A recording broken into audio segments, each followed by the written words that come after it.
एक बहुत ही common controversy जो बहुत समय से चल रही है वो है कि रॉ फूड्स और कुक्ड फूड में से ज्यादा हेल्दी कौन सा है।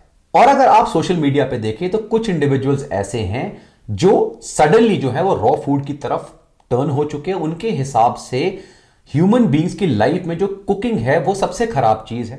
दुनिया की हर एक बीमारी का रीजन ही कुक्ड फूड है और रॉ फूड जो है वो सबसे बेस्ट है। और ऑन द अदर हैंड वो इंडिविजुअल्स हैं जो रॉ और कुक्ड फूड दोनों को बराबर मानते हैं। उनके दोनों के प्रोज एंड कॉन्स हैं जो एक्चुअली में 100% सही हैं। और ये है ऑलमोस्ट 98 to 99% लोग पूरी दुनिया में जो इस तरह से खाने को कंज्यूम करते हैं, क्योंकि हमारा खाना जो है मैक्सिमम केसेस में कभी भी प्योरली रॉ या प्योरली कुक्ड फूड नहीं होता, वो हमेशा मिक्स होता है। जो रॉ फूडीज होते हैं वो हमेशा ये क्लेम करते हैं कि फूड को हमेशा अनप्रोसेस्ड, अनहीटेड, अनकुक्ड तरीके से ही उसके ओरिजिनल फॉर्म में कंज्यूम करना चाहिए। और अगर हम रॉ फूड डाइट की बात करें, ये डाइट भी है, कई लोग हैं जो कहते हैं भाई आपको रॉ फूड ही कंज्यूम करने चाहिए, तो उनके हिसाब से अगर आप अपनी डाइट में 70% से ऊपर खाना रॉ फॉर्म में कंज्यूम कर रहे हैं तो आप रॉ फूड डाइट पे हैं। जितने भी रॉ फूड्स हैं जैसे कि raw vegetables, nuts, seeds, sprouts, raw dairy, fermented foods, ये सारे के सारे रॉ फूड्स के अंदर आते हैं। जनरली जो लोग रॉ फूड कंज्यूम करते हैं उनमें से मैक्सिमम वेजिटेरियंस या वीगन्स कैटेगरी में आते हैं, लेकिन कुछ लोग ऐसे हैं जो नॉन वेजिटेरियन भी होते हैं लेकिन वो मैक्सिमम रॉ फूड कंज्यूम करते हैं। अब जो इसके पीछे रीजन दिया जाता है वो है कि अगर आप रॉ फूड को यानी नॉर्मल खाने को कुक कर देते हैं तो नंबर 1 उसमें से जो मैक्सिमम न्यूट्रिशन है वो खत्म हो जाता है, और नंबर 2 जो खाने में नेचुरल एंजाइम्स होते हैं वो डिस्ट्रॉय हो जाते हैं, जिसकी वजह से जो खाना है वो टॉक्सिक हो जाता है। हाउएवर ऐसा बिल्कुल भी नहीं है, क्योंकि रॉ फूड और कुक्ड फूड के दोनों के अपने प्रोज एंड कॉन्स हैं, और ओवरऑल हेल्थ बेनिफिट के लिए रॉ और कुक्ड फूड को कॉम्बिनेशन में लेना सबसे सही तरीका होता है। अगर हम कुकिंग की बात करते हैं तो एविडेंस के हिसाब से ह्यूमंस ने 2,75,000 साल पहले कुकिंग स्टार्ट करी थी, तो इतना समय हो चुका है। तो अभी रिसेंटली अगर कोई बीमारी आ रही है तो वो कुकिंग की वजह से नहीं आ रही है। अब सबसे पहला जो मिथ क्लियर करते हैं, जो बहुत स्ट्रांगली और बहुत लाउडली क्लेम किया जाता है, भैया जैसे आप रॉ फूड को कुक करेंगे तो जो एंजाइम्स होते हैं रॉ फूड्स के अंदर वो डिस्ट्रॉय हो जाएंगे। आपके खाने को डाइजेस्ट करने के लिए आपकी बॉडी मल्टीपल तरह के एंजाइम्स को सिक्रीट करती है, लाइपेज, एमाइलेज, ट्रिप्सिन, काइमोट्रिप्सिन और ऐसे और भी एंजाइम्स हैं। ऑन द अदर हैंड जो खाना हम खाते हैं, जो फूड्स हम कंज्यूम करते हैं, उनमें भी कुछ एंजाइम प्रेजेंट होते हैं जो हमें हेल्प करते हैं उन फूड्स को डाइजेस्ट करने में। और जो रॉ फूडीज होते हैं वो क्या कहते हैं कि भाई बिकॉज कुकिंग से नॉर्मल खाने का जो एंजाइम है वो खत्म हो जाता है, डिस्ट्रॉय हो जाता है, इससे आपकी बॉडी जो है उसको एक्स्ट्रा एंजाइम सिक्रीट करने पड़ेंगे, जिससे बॉडी पे बहुत स्ट्रेस होता है और एंजाइम डेफिशिएंसी की प्रॉब्लम हो सकती है। अब सुनने में तो ऐसे लॉजिक बिल्कुल सही लगते हैं क्योंकि आप ऐसा कोई भी लॉजिक निकाल सकते हैं, लेकिन साइंस में एक बहुत सिंपल लाइन आती है और हमेशा मैंने बताई है कि correlation does not mean causation. अगर कोई चीज किसी से किसी भी तरीके से कोरिलेट कर रही है, इसका मतलब यह नहीं है कि वो उसकी वजह से हो रही है, उसको कॉज कर रही है। ह्यूमन बॉडी अपने खाने को डाइजेस्ट करने के लिए एम्पल अमाउंट ऑफ एंजाइम अपने आप सिक्रीट करती है। ऑल्सो जो एंजाइम्स प्लांट में पाए जाते हैं, रॉ प्लांट में, रॉ वेजिटेबल्स या फ्रूट्स वगैरह में, वो एंजाइम्स उन पर्टिकुलर फ्रूट्स या वेजिटेबल्स या प्लांट की ग्रोथ के लिए होता है, ह्यूमन बॉडी में उसकी डाइजेशन के लिए नहीं होते वो एंजाइम्स। ऑल्सो आज तक ऐसा कोई भी एविडेंस या रिसर्च नहीं है कि लैक ऑफ एंजाइम्स की वजह से खाने में या खाने को कुक करके अगर उसमें एंजाइम खत्म हो जाते हैं उसकी वजह से किसी को कोई डाइजेशन में प्रॉब्लम हो रहा है। इनफैक्ट आपके जो डाइजेस्टिव एंजाइम्स होते हैं वो ब्लड में एब्जॉर्ब होके पैनक्रियास के थ्रू रीअक्यूमुलेट होते हैं और बॉडी उसको रीयूज कर सकती है।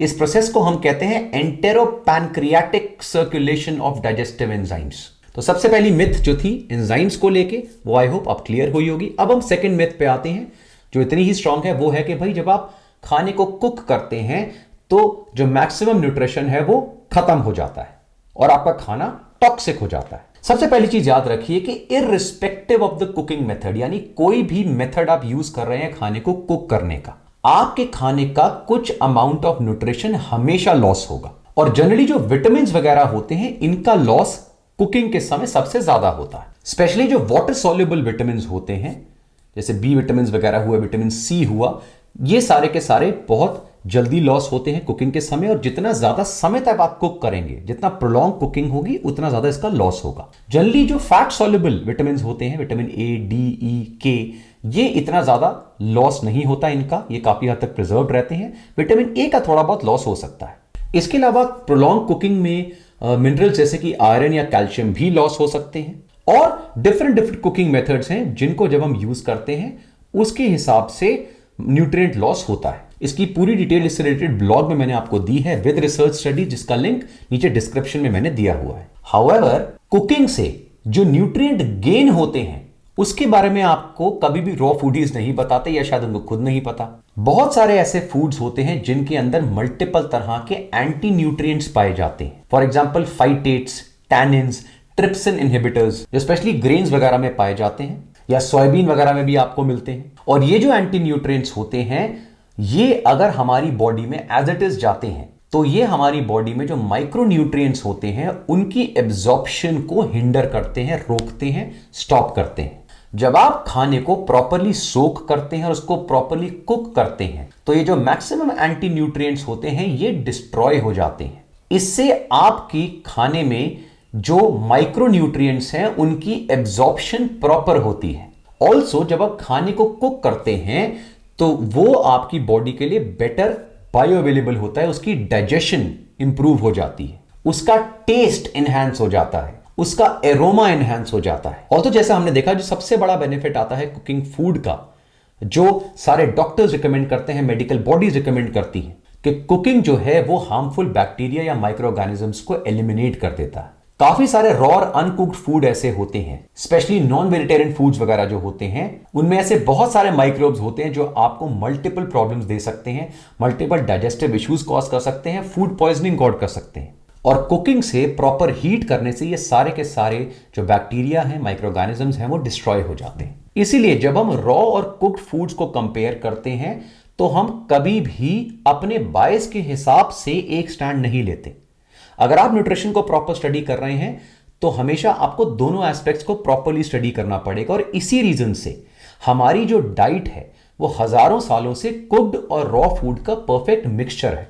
अगर आप एक इंडियन डाइट लेते हैं तो उसमें अलग अलग तरह की चीजें होती हैं जो बहुत ही बैलेंस्ड मील बनाता है। लेट्स से मैं एक वेजिटेरियन डाइट लेता हूं, Indian normal north Indian diet लेते हैं।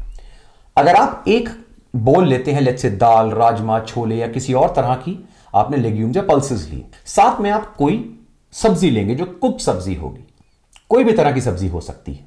उसके साथ आप कुछ रॉ सैलेड लेते हैं, उसके साथ आप कुछ ग्रेन्स लेते हैं कुक्ड फॉर्म में, रोटी हुई या राइस हुई, उसके साथ हो सकता है थोड़ा अचार या चटनी वगैरह ले लें, फर्मेंटेड फूड आ गया, या हो सकता है उसके साथ आप पीने के लिए कुछ लस्सी या दही वगैरह ऐसी चीजें ले लें।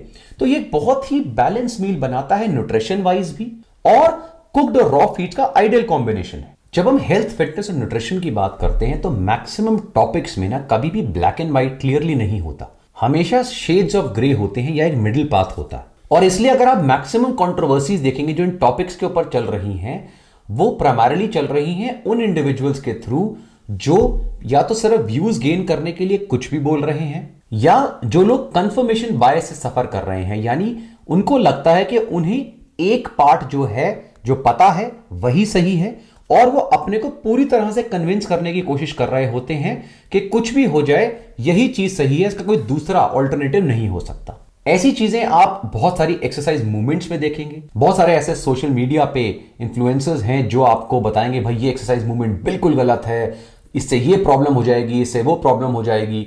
ऑन द अदर हैंड जो दूसरे इंडिविजुअल्स होंगे वो आपको ये भी बताएंगे कि भाई यस इससे इशू हो सकता है, लेकिन अगर आप इसको इस तरह करें तो भाई इशू नहीं होगा। इसलिए there is always a middle path, क्योंकि कभी भी हम किसी भी एक्सरसाइज को बेस्ट एक्सरसाइज या बेस्ट तरीका नहीं बोल सकते कि ऐसे ही वो करी जाती है, वो इंडिविजुअल टू इंडिविजुअल वेरी करती है। इसी तरह न्यूट्रिशन की बात आती है। इससे रिलेटेड जो ब्लॉग है मेक श्योर आप उसको प्रॉपर्ली स्टडी करें, क्योंकि सारी स्टडीज के लिंक्स और भी बहुत डिटेल इंफॉर्मेशन उस ब्लॉग में मैंने दिया है। उसका लिंक नीचे डिस्क्रिप्शन में मैंने दिया हुआ है। और ऐसे बहुत सारे अमेजिंग वीडियोस के लिए देखते रहिए वी आर स्टूपिड।